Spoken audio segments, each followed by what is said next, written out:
نبی پاک صلی اللہ تعالیٰ علیہ وسلم نے فرمایا مجھے لہسن پسند نہیں ہے، اچھا نہیں لگتا. تو صحابہ نے کہا حضور کو لہسن پسند نہیں، لہسن پسند. بات چلتی گئی مدینے میں، یہاں تک کہ لوگوں میں یہ مشہور ہو گیا لہسن حرام ہو گیا.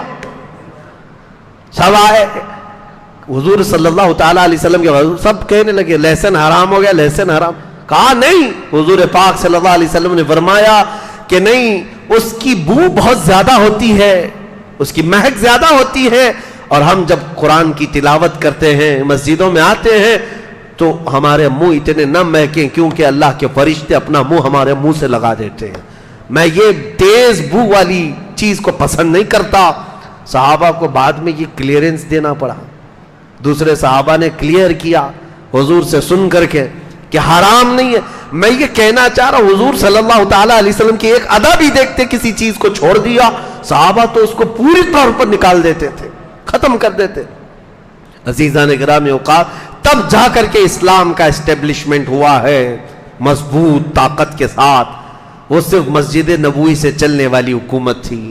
اب حالات یہ تھے کہ جیسے ہی نبی پاک صلی اللہ علیہ وسلم مدینے میں آئے، تیسرا کام، پہلا کام مسجد نبوی کا، دوسرا کام عقد مواخات بھائی چارگی کا، تیسرا کام یہودیوں سے اور مدینے کے رہنے والوں سے ایگریمنٹ کیا. تقریباً 52 اس کے اندر وہ تھے ٹرمز تھے. جیسے آپ حضور صلی اللہ علیہ وسلم اور ان کے درمیان 52 بنود تھے جن پر دستخط ہوئی. وہ سارے چیزیں آج بھی میثاق مدینہ اس کو کہتے ہیں، حضرت ابوبکر صدیق کے بنائے ہوئے تھے.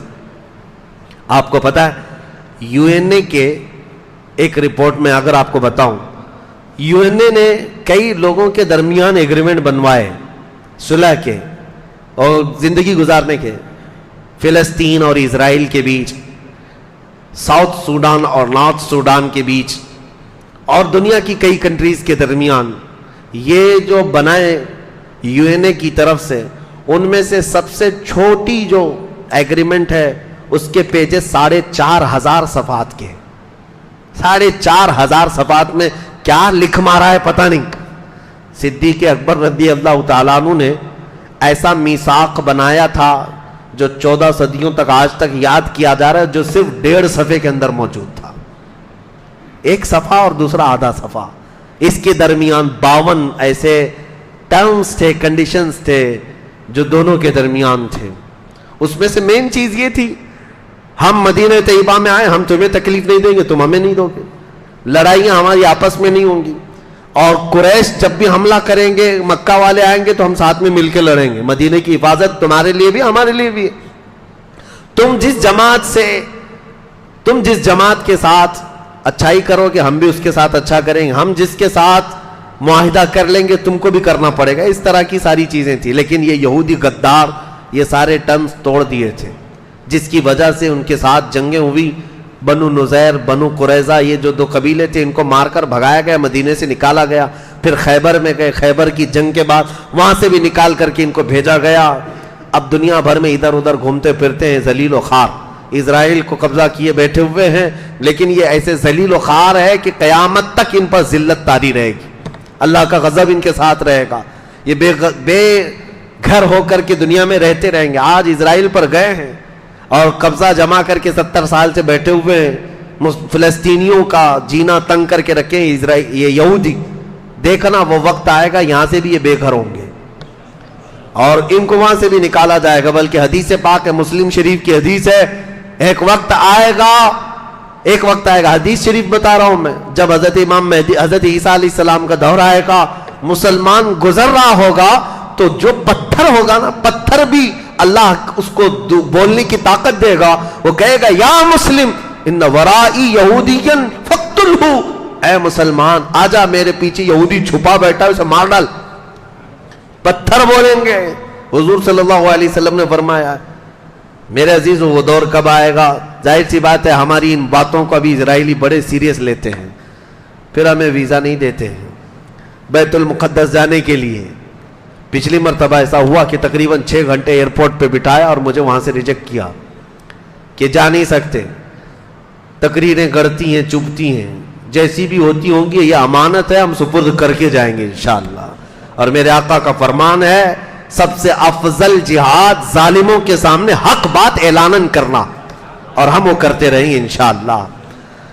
میں یہ عرض کر رہا ہوں حضور اکرم صلی اللہ تعالیٰ علیہ وسلم نے جب حکومت قائم فرمائی, تیسرا میثاق مدینہ ہو گیا, ایگریمنٹ ہو گیا. اب اس کے بعد یہ یہودی ایسے تھے, ایگریمنٹ تو حضور کے ساتھ کر رہے تھے لیکن منافق تھے, اندرونی طور پر سازشیں رچتے. یہاں کی خبریں مکہ والوں کو دیتے تھے خط لکھ کر کے, اور مکہ والوں کو انہوں نے ہی ابھارا تھا. پھر جنگ بدر واقع ہوئی. جنگ بدر میں کفار مکہ 70 کی تعداد میں مارے گئے تھے. ایسی ہزیمت ان کی کبھی نہیں ہوئی تھی. مکہ والے اتنی بڑی تعداد میں کبھی مرے نہیں تھے. حضور صلی اللہ تعالیٰ علیہ وسلم کے ان صحابہ کے ہاتھ مارے گئے تھے جن صحابہ کو انہوں نے مکہ سے نکالا تھا, مکہ سے بے گھر کیا تھا. یہاں تک کہ وہ امیہ جو حضرت بلال کا آقا تھا, اس کو حضرت بلال نے مارا ہے. وقت بدلتا ہے, تلک الایام نداولها بین الناس. اللہ فرماتا ہے یہ دن ہے ہم لوگوں کے درمیان پھیر کر کے لے آتے ہیں. آج کا بادشاہ کل کا فقیر, اور آج کا فقیر کل کا بادشاہ, یہ ناممکنات میں سے نہیں ہے. اس جنگ بدر میں جو مارے گئے تھے صرف 70 کافر ہی نہیں, کفر مارا گیا ہے, ابو جہل مرا ہے, اس میں عتبہ مرا ہے, شیبہ مرا ہے. اس کی آپ کو بتاؤں, جنگ بدر میں بڑے بڑے سردار مارے گئے تھے.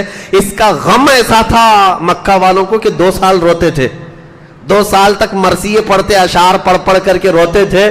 اور اسی غم میں ابو لہب مر گیا جو جنگ میں آیا نہیں تھا.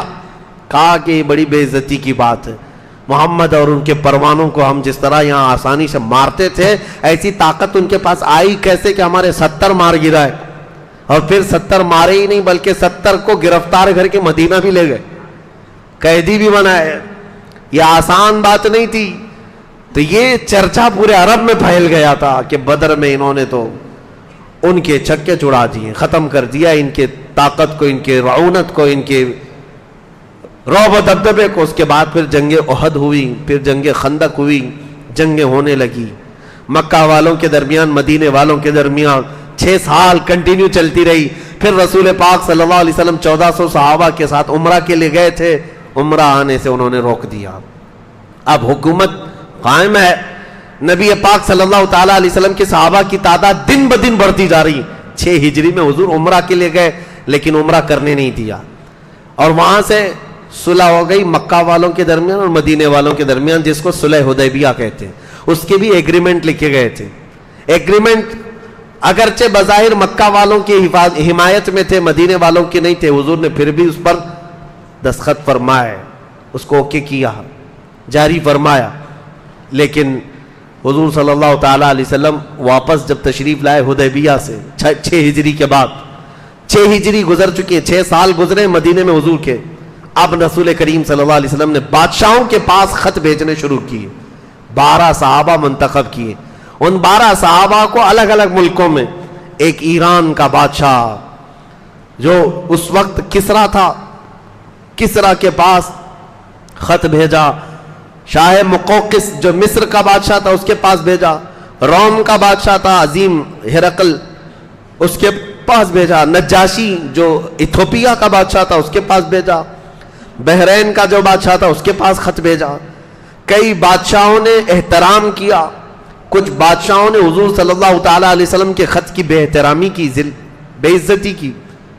یہ سلسلہ چلتا رہا. لیکن مکہ والوں کو عجیب بات ہے, میں ایک بات بتاتا ہوں. جب مکہ سے ہجرت کر کے مدینے آئے تھے تو قرآن کی آیتیں نازل ہو رہی تھی. الف لام میم غلبت الروم, یہ 21ویں پارے میں. روم اس وقت کا سپر پاور ہے, اور قرآن میں آ رہا ہے کہ رومیوں کو شکست ہو جائے گی, جبکہ سپر پاور کے لیے کہہ رہا ہے. اور صحابہ کا یقین ایسا تھا, قرآن میں آ گیا ہے, ہونا ہے. یہ بادیہ نشین صحابہ, بغیر چپل کے چلنے والے, پیون لگے کپڑے, کھجور کی گٹلیاں چوس کر دن گزارنے والے, جب چلتے پھرتے کہتے تھے کہ ہم روم کو شکست دے دیں گے, روم کو مار گرائیں گے, ختم ہو جائیں گے. مکہ والے ٹھٹا مار کر کے ہنستے تھے, کہا مارتے تھے, دیکھو ان کی شکلیں, یہ دیہات کے رہنے والے, اور کس سے پنگا لیں گے, کس سے مقابلہ کریں گے؟ روم سے. لاکھوں کی فوج جن کی ہے, آدھی دنیا پر سلطنت ان کی ہے. لیکن صحابہ کہتے تھے وہ وقت بھی آئے گا, وہ وقت بھی آئے گا. مکہ والے مذاق میں اڑاتے تھے, لیکن جب بدر ہو گیا، بدر کے میدان میں مکہ والوں نے دیکھا تو تھوڑا کھٹک گئے کہ یہ جو بولتے تھے کہیں سچ تو نہیں ہو جائے گا، یہ جو بولتے تھے روم تک پہنچیں گے۔ میاں روم کی حکومت ایسی آج کے دور میں جیسے امریکہ ہو، یو ایس اے ہو، سپر پاور کی حیثیت سے دادا گیری پوری دنیا میں کرتا ہے، یا پھر رشیا کی حیثیت جس کو چاہو مارتے رہو، دہشت گرد کبھی نہیں بنیں گے۔ یوکرین کو مار مار کر کے دھول میں ملا دیا، لیکن کوئی نہیں کہتا کہ وہ آتنکوادی ہے، اتنے بم ڈال دیے، لیکن اگر وہی چاقو لے کر کے بھی کوئی مسلمان دکھتا تو آتنکوادی ہوتا۔ میرے عزیزوں، یہ دگلی پالیسی دنیا میں صرف اس لیے ہے کہ دنیا صرف طاقت کی زبان جانتی ہے، جو دادا ہے وہ 1000 گناہ کر لے کچھ بھی نہیں ہے، وہ پاک سمجھا جاتا ہے۔ اسی طرح سے اس وقت روم کی حکومت تھی، رومن امپائر، کوئی کچھ نہیں کہتا تھا، اور صحابہ پیوند لگے کپڑے پہنے ہوئے کہتے ہیں روم کو شکست دے دیں گے۔ میں سوچتا ہوں کیسا یقین تھا اور کیسا جذبہ تھا۔ آج دنیا میں لوگوں سے کہیں تو کہتے ہیں مولانا اتنی بڑی بڑی باتیں مت کرو، ہم تو مائنورٹی میں کیا کر لیں گے ہم یہاں پہ، ہم چھوٹی تعداد میں، بڑی باتیں مت کریں، حالات صحیح نہیں ہیں۔ میں پوچھتا ہوں وہ 313 کی تعداد میں تھے لیکن روم سے لڑنے کی باتیں کرتے تھے، مقابلہ کرنے کی باتیں کرتے تھے۔ اسی لیے شاعر نے سچ کہا ہے، آج بھی ہو جو ابراہیم سا ایمان پیدا، آگ کر سکتی ہے انداز گلستاں پیدا۔ ایمان تو رکھو میرے عزیزو، یقین تو رکھو۔ اس کے بعد بدر ہو گئی، خندق ہو گئی، احد ہو گئی، اب حدیبیہ میں صلح ہو گئی، جنگ بندی ہو گئی، جنگ ختم ہو گئی۔ مکہ والے مدینے والے لڑتے نہیں تھے ابھی، لیکن یہ ایگریمنٹ کب تک چلنے والا ہے؟ 1 سال نہیں چلا، مکہ والوں نے خود ہی توڑ دیا، کیونکہ اس ایگریمنٹ میں ایک شرط یہ تھی کہ جو حلیف جماعت یعنی پارٹنر، مدینے والوں کی پارٹنر جماعت تھی بنو خزاعہ جو مکہ کے اطراف میں رہتے تھے، اور مکہ والوں کی پارٹنر تھی ایک بنو بکر جو قبیلے تھے، اختیار تھا جو جس کا پارٹنر بننا چاہے بن جائے۔ مسلمانوں کی جو پارٹنر جماعت تھی بنو خزاعہ، ہوا یہ کہ بنو بکر اور بنو خزاعہ دونوں دشمن جماعتیں تھیں، آپس میں قبیلے لڑتے تھے۔ تو ان لوگوں نے یہ دیکھا کہ اب صلح ہو گئی، جنگ نہیں ہو رہی ہے مکہ اور مدینے والوں کے بیچ میں، تو بنو بکر والوں نے کیا کیا، بنو خزاعہ کو اتنا مارا کہ قتل کیا، ان کے 80 آدمیوں کو قتل کر دیا، جو رسول اللہ کی پارٹنر جماعت یعنی حلیف جماعت۔ اب بنو خزاعہ کے لوگ مکہ کے اطراف تھے، وہاں مارے جا رہے تھے، کیونکہ ایگریمنٹ میں ہی لکھا ہوا تھا صلح حدیبیہ میں، جو ہماری پارٹنر جماعتیں ہوں گی ان کے ساتھ بھی تم چھیڑ چھاڑ نہیں کرو گے، اور تمہاری پارٹنر جماعتیں جتنی ہوگی ان کے ساتھ بھی ہم نہیں چھیڑیں گے، جنگ نہیں کریں گے۔ لیکن یہاں ہوا یہ، بنو بکر مارتے ہیں بنو خزاعہ کو، اس کے بعد مکہ میں جاتے ہیں، مکہ کے سارے سرداروں کو کہتے ہیں کہ دیکھو ہم نے مار دیا ان کو، تو مکہ والے سارے خوشیوں سے طبلے بجاتے ہیں، اچھا کیا تم نے، حالانکہ ان کو روکنا چاہیے تھا کہ ہمارا ایگریمنٹ ہوا ہے، تم نے کیوں مار دیا، وہ مسلمانوں کی حلیف جماعت ہے، پارٹنر ہے۔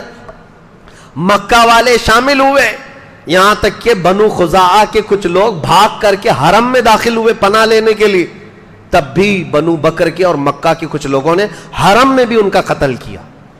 حرم میں جب کسی کا قتل نہیں ہوتا تھا، اتنا بڑا واقعہ ہوا، سنو اب حدیث پاک۔ حضرت ام سلمہ فرماتی ہیں حضور صلی اللہ تعالیٰ علیہ وسلم وضو فرما رہے تھے میرے گھر میں، شام کا وقت تھا، اچانک وضو کا لوٹا چھوڑ دیا اور کھڑے ہو کر کے حضور نے فرمایا لبیک لبیک لبیک 3 مرتبہ فرمایا، اور اس کے بعد فرماتے ہیں نصرت نصرت نصرت۔ ام سلمہ کہتی ہیں یا رسول اللہ صلی اللہ علیہ وسلم کیا بات ہے؟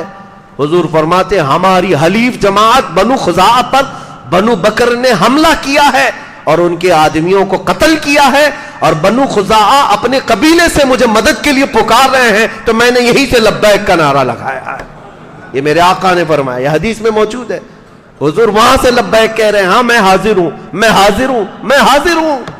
عزیزان گرامی، اسی لیے بریلی والے اپنے پیٹ سے کوئی عقیدہ نہیں کرتے، وہ صحابہ کا مسلک تھا جو امام اہل سنت اعلیٰ حضرت کا مسلک ہے۔ ہم یہاں سے پکارے، وہ وہاں سے سنے، مصطفیٰ کی سماعت پہ یہ ہمارا عقیدہ الحمدللہ صحابہ کا ہے۔ بنو خزاعہ کی مدد کے لیے حضور کھڑے ہوئے اور صحابہ سے کہا دیکھو ایگریمنٹ ٹوٹ گیا، انہوں نے ہماری حلیف جماعت کو مار دیا ہے۔ اب ہوا یہ کہ صحابہ اکرام میں بھی جوش تھا. حضور نے سب کو تیار کیا, کہا کہ اب انتقام لینا ہوگا کیونکہ ہماری پارٹنر جماعت ہے, کل کو کیا ہوگا, وہ کہیں گے کہ مسلمانوں کے ساتھ ہونے کا کوئی فائدہ نہیں. حضور صلی اللہ تعالی علیہ وسلم نے جیسے ہی اعلان فرمایا, صحابہ جمع ہو گئے. کتنے؟ 10,000 کی تعداد میں. اب یہ 7ویں ہجری ہے, 10,000 کی تعداد میں صحابہ جو جمع ہوئے. مکہ والوں میں کھلبلی مچ گئی کہ اب کیا ہو گیا. انہوں نے کہا یہ تو غلط ہو گیا, نہیں ہونا چاہیے تھا, ایگریمنٹ ٹوٹ گیا ہے, یہ بنو خزاعہ کو مارا گیا ہے, اچھا نہیں ہے. سارے لوگوں نے کہا ایک کام کرو, جاؤ محمد صلی اللہ تعالی علیہ وسلم سے. نہیں, بلکہ حضور صلی اللہ علیہ وسلم نے اپنے ایک صحابی کو بھیجا, کہا کہ ابھی بھی موقع دیتے ہیں, 3 شرطیں رکھو ان کے پاس, جا کر کے کہ بنو بکر جنہوں نے مارا ہے, جتنے لوگوں کو مارا اتنے ان کی جماعت کے لوگوں کو قتل کیا جائے گا. خون بہا اس کو کہتے ہیں, دیت, قصاص. یہ ایک شرط یہ ہے, جتنے لوگوں نے ہماری پارٹنر جماعت کو مارا ہے اتنے تمہارے بھی مارے جائیں گے. دوسری شرط یہ ہے, مکہ والے تم اعلان کر دو آج کے بعد سے بنو بکر تمہاری حلیف جماعت نہیں ہے, تمہاری پارٹنر نہیں. یا تو تیسرا یہ اعلان کر دو کہ جو ایگریمنٹ صلح حدیبیہ میں ہوا ہے وہ ختم ہو گیا. حضور کے ایک قاصد صحابی مکہ آئے, ان لوگوں سے کہا کہ 3 شرطیں رسول اللہ نے بیان کی. مکہ والوں نے ٹھٹا مار کر کے کہا تینوں بھی منظور نہیں ہمیں, نہ ہم کسی کے خون کا بدلہ دیں گے, نہ ہم اپنی پارٹنر جماعت کا ساتھ چھوڑیں گے, اور اگر تم یہ کہتے ہو ایگریمنٹ ہے یا نہیں ہے, جاؤ بول دو کہ ایگریمنٹ ختم ہو گیا. غرور میں تھے, ایسے گھمنڈ میں تھے. صحابی رسول واپس آئے, حضور سے کہا یا رسول اللہ صلی اللہ علیہ وسلم, انہوں نے دونوں شرطیں نامنظور کی اور کہا ایگریمنٹ ٹوٹ گیا, ختم ہو گیا. حضور نے فرمایا چلو اب چلتے ہیں مکہ. یہ فتح مکہ کے راستے ہیں. یہاں سے اب اسلام کی وہ نشر و اشاعت جہاں سے میرے آقا ہجرت کر کے گئے تھے واپس اس وطن آنے والے ہیں. جیسے ہی انہوں نے اعلان کیا ایگریمنٹ ٹوٹ گیا ہے, حضور پاک صلی اللہ علیہ وسلم نے صحابہ کو اعلان کیا تو صحابہ جوش و خروش میں جمع ہوئے. اب یہ نقل و حرکت مکہ والوں کو پہنچی, مکہ والوں میں کھلبلی مچی. کہا ایسا نہ ہو, ایگریمنٹ کو دوبارہ رینیو کیا جائے, تجدید کی جائے. غلطی سے ہم نے کہہ دیا تھا ٹوٹ گیا, نہیں ابھی نہیں ٹوٹا ہے, اس کو رینیو کیا جائے. اور اپنے سردار ابو سفیان کو بھیجا کہ جاؤ مدینے میں جا کر کے بات کرو کہ ہم ایگریمنٹ رینیو کرنے آئے. جب وہ مدینے میں آئے ابو سفیان, رسول اللہ صلی اللہ علیہ وسلم نے بات ہی نہیں کی, حضور نے بات ہی نہیں کی ابو سفیان سے. اب وہ حضرت ابو بکر کے پاس جائے, حضرت علی کے پاس جائے, حضرت عمر کے پاس جائے, کہ جاؤ حضور سے کچھ سفارش کر دو, میں ایگریمنٹ رینیو کرنے آیا ہوں, جنگ نہیں چاہیے, صلح ہی پر چلیں گے. کسی صحابی نے اس کو منہ نہیں لگایا, یہاں تک کہ تنگ آ کر ابو سفیان اپنی بیٹی کے گھر آئے. ان کی بیٹی کون ہے؟ ام حبیبہ, حضور کی زوجہ ہے, رسول اللہ صلی اللہ علیہ وسلم کی زوجہ ہے. ابو سفیان کہتے ہیں یہ بعد میں اسلام لائے, تھک ہار کر کے اپنی بیٹی کے گھر گئے. ہو سکتا ہے رسول اللہ کی بیوی ہے میری بیٹی, اس کے ذریعے سے بات پہنچا دوں, حضور مان جائیں گے, اپنی بیوی کی بات تو رکھیں گے. تو ابو سفیان گھر گئے ام حبیبہ کے گھر. کمال ہے اس خاتون ام المومنین کی, وہ وفا شعاری میرے مصطفیٰ سے, باپ کافر ہے, مصطفیٰ کریم کی زوجیت میں رہنے والی, ہم کروڑوں مومنوں کی ماں, سلام ان کی تربت پر. گھر میں ابو سفیان جیسے ہی داخل ہوئے, باپ آیا ہے بیٹی کے لیے, کئی برسوں کے بعد آیا ہے. جیسی آئے بستر بچھا ہوا تھا, ام حبیبہ رضی اللہ تعالیٰ عنہ نے دیکھا ابو سفیان آیا ہے گھر کے اندر, فوراً بستر کو کھینچ لیا, لپیٹ کر کے دوسری طرف کیا. ابو سفیان نے کہا بیٹھ جاؤں, کہا بیٹھنا ہے تو بیٹھ سکتے ہو, کہا بستر تو رکھتے, چادر تو رکھتے. ام حبیبہ نے کہا قسم رب ذوالجلال کی, اس بستر پر میں کسی ناپاک کو بیٹھنے نہیں دے سکتی, اس لیے کہ رسول اللہ کا بستر پاک ہے, جس پر میرے آقا بیٹھتے ہیں, میں کسی ناپاک کو اس پر بیٹھنے نہیں دے سکتی. یہ کیسا کمال کا ایمان تھا, بیٹی اپنے باپ کو رسول اللہ کے بستر پر آنے نہیں دینا چاہتی. آج لوگ ہم سے یہ پوچھتے ہیں کہ آپ اس طرح کے بھید بھاؤ کرتے ہیں, فلاں سے مت ملو, ان سے نہ ملو. میرے عزیزو, ہماری محبت رسول اللہ کے رشتے سے ہے, ہماری دشمنی بھی رسول اللہ کے رشتوں سے جو انجام ہے اسی سے ہے. اسی کو بات رکھو, یہ ہمارا پیدا کیا ہوا مسلک نہیں ہے. حضرت ام حبیبہ نے اپنے باپ کا بھی خیال نہیں کیا. اگر میرے رسول کا نہیں ہے تو نہ میرے گھر کا ہے نہ میرا باپ ہے, یہ عقیدہ ہماری ماں سے ملا ہوا، ام المومنین سے ملا ہوا ہے۔ ابو سفیان جو یہ خیال لے کر کے آئے کہ بیوی کی بات رسول اللہ مان لیں گے، یہاں سے سفارش ہوگی، ابو سفیان کہتے ہیں اس عورت کو میں کیا بتاؤں، کیا سفارش کروں جو بیٹھنے کے لیے مجھے بستر بھی رکھنا نہیں چاہتی، چادر بھی نہیں بچھاتی۔ بہت مایوس ہو کر واپس مکہ لوٹ آئے۔ ابو سفیان واپس آئے، لیکن صحابہ میں سے کچھ صحابہ نے کہا ایک کام کرو ابو سفیان، تم یہاں کھڑے ہو کر کے ایسے اعلان کر کے چلے جاؤ کہ میں نے پھر سے رینیو کر دیا ہے ایگریمنٹ کو۔ وہ کھڑے ہو کر کے مسجد نبوی کے پاس زور زور سے اعلان کر کے گئے، تو اس کا کیا اثر ہوگا؟ کسی نے ہاں کہا، لبیک کہا، حضور نے اس پر منظوری دی نہیں۔ مکہ واپس آ کر کے کہا، مکہ والوں نے پوچھا کیا ہوا کیا ہوا، ایگریمنٹ رینیو ہو گیا؟ کہا نہیں، کسی نے میری سنی تو نہیں، لیکن میں نے زور سے اعلان کر دیا ہے، میں نے زور سے بتا دیا ہے، جیسے بھاشن کوئی پی ایم دے کر کے چلا جائے، کسی کو سمجھ میں آئے نہ آئے، بول تو دیا ہے نا، ہم نے تو کنڈم کیا ہے، مذمت کیا ہے۔ اسی طرح کا اس زمانے کا وہ تھا، کہا میں نے تو بول دیا۔ مکہ والوں نے پوچھا کسی نے اس پر لبیک کہا؟ ہاں کہا ہے۔ کہا نہیں کسی نے نہیں کہا۔ تو کہا پھر اس رینیویشن کا کیا مطلب ہے، یہ تجدید کہاں ہے یہ؟ اس کے بعد بات ہوئی، مکہ والوں نے کہا اب تیار ہو جاؤ، محمد صلی اللہ علیہ وسلم وہ فوج لے کر کے آئیں گے جس کا مقابلہ ہم میں سے کوئی نہیں کر سکتا۔ بات حقیقت تھی، 7ویں ہجری تھی اور ذی القعدہ کا مہینہ تھا۔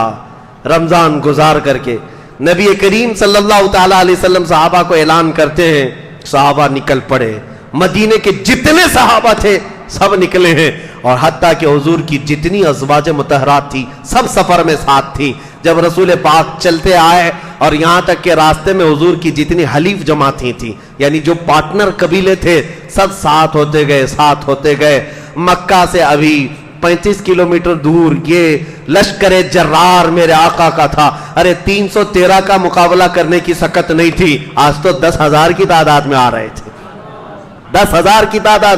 جب حضور صلی اللہ تعالیٰ علیہ وسلم صلح کر رہے تھے 1 سال پہلے، حضرت عمر بڑے بے قرار تھے، بہت بے قرار تھے۔ وہ کہہ رہے تھے ہم کیوں دب کر صلح کر رہے ہیں، ان سے جنگ کریں گے، ان کو ماریں گے۔ حضور یہی فرما رہے تھے، اے عمر میری آنکھیں جو دیکھ رہی وہ تم نہیں دیکھ سکتے، میرے مصطفیٰ سال بھر پہلے وہی دیکھ رہے تھے کہ اللہ تعالیٰ اس شان کے ساتھ مکہ میں داخل کرے گا۔ عزیزان گرامی 35 کلومیٹر دور یہ پڑاؤ کیا ہے لشکر، اچانک اسی حالت میں مکہ میں کھلبلی مچی، سب تتر بتر ہیں، اب نہ جنگ کرنے کی طاقت تھی نہ سامان تھا، بلکہ بڑے بڑے رئیس ان کے سردار جتنے گرو گھنٹال تھے وہ اسی جنگوں میں مارے گئے تھے۔ ابو جہل بھی نہیں تھا، ابو لہب بھی نہیں ہے، عتبہ شیبہ، بڑے بڑے سردار مرے ہوئے تھے۔ جو کچھ بچی کچی جماعت کو لے کر چلنے والے ابو سفیان، اور ابو سفیان حضرت عباس کا خاص دوست تھے۔ حضرت عباس کون ہے؟ حضور کے چچا ہیں۔ حضرت عباس ابو سفیان سے کہتے ہیں میں تیرا کام کراتا ہوں۔ مکہ میں ابو سفیان کو ساتھ لیے اور کہا حضور صلی اللہ علیہ وسلم ابھی مکہ آئے نہیں، 35 کلومیٹر دور ہے۔ حضرت عباس رات کے وقت ابو سفیان کو اپنی اونٹنی پر بٹھا کر لے آئے، چل رسول اللہ کے پاس تجھے سامنے کر دیتا ہوں، جتنا کیا گیا ہے سب ہے وہ معاف کر دیں گے۔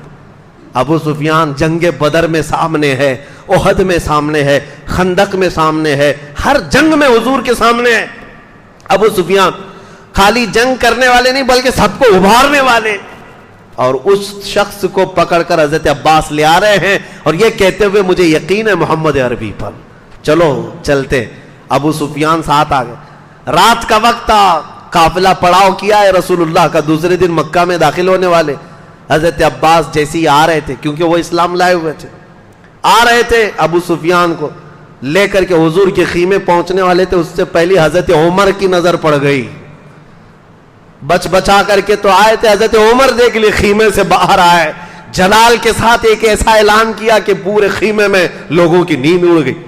کہا کہ یہ کافر کو کہاں سے لایا گیا ہے، اس عظیم دشمن رسول کو کہاں سے لایا گیا ہے؟ حضرت عباس نے کہا جلدی چلو جلدی چلو، رسول اللہ کے خیمے میں داخل ہو جاؤ نہیں تو عمر چھوڑے گا نہیں۔ حضور صلی اللہ تعالیٰ علیہ وسلم کے خیمے میں داخل ہو گئے، ابھی یہ لوگ گئے ہی تھے کہ حضرت عمر پیچھے سے آ گئے۔ کہا یا رسول اللہ اس شخص کا کیا کرنا ہے، آج آخری وقت ہے، آپ بتا دیں میں تلوار لے کر کے آیا ہوں، اب ابو سفیان دوبارہ مکہ نہیں جائے گا۔ حضور صلی اللہ تعالیٰ علیہ وسلم نے کہا عمر تلوار نیچے رکھو، تلوار نیچے کرو. تھوڑی دیر رکا, حضرت عباس سے پوچھا کس لیے آئے؟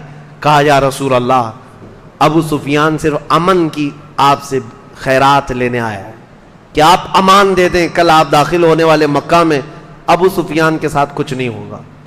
حضور صلی اللہ تعالیٰ علیہ وسلم نے یہ بھی نہیں فرمایا کہ تو کلمہ پڑھ رہا ہے نہیں پڑھ رہا ہے, کچھ نہیں کہا. حضرت عباس نے کہا ٹھیک ہے, ابو سفیان کو میں نے امان دے دیا اور پچھلا جو کچھ کیا تھا اس کو بھلا دیا گیا.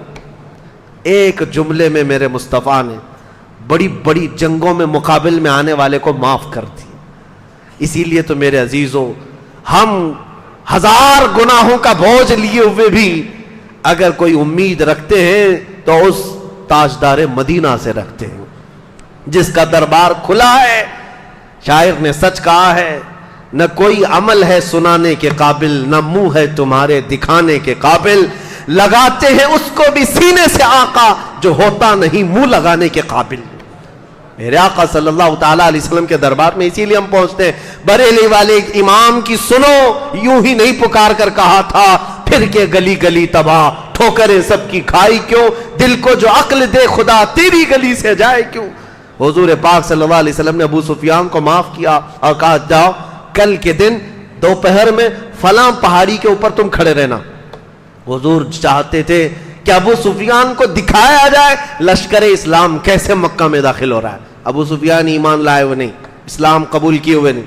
دوسرا دن تھا, 20 رمضان کی تاریخ ہے, جمعہ کا دن ہے. اللہ اکبر, رمضان المبارک کا مہینہ ہے. صحابہ اکرام نے حضور نے کئی جماعتوں میں صحابہ کو تقسیم کیا تھا. سب سے آگے اس 10,000 فوج کی جماعت میں سب سے آگے بندہ جو جھنڈا لے کر چل رہا تھا وہ صحابہ میں کوئی بہت بڑے صحابی جلیل نہیں, حضرت ابوبکر, حضرت عمر, حضرت عثمان, حضرت علی نہیں, یہ خلفاء اجلہ صحابہ میں سے جو جلیل القدر نہیں.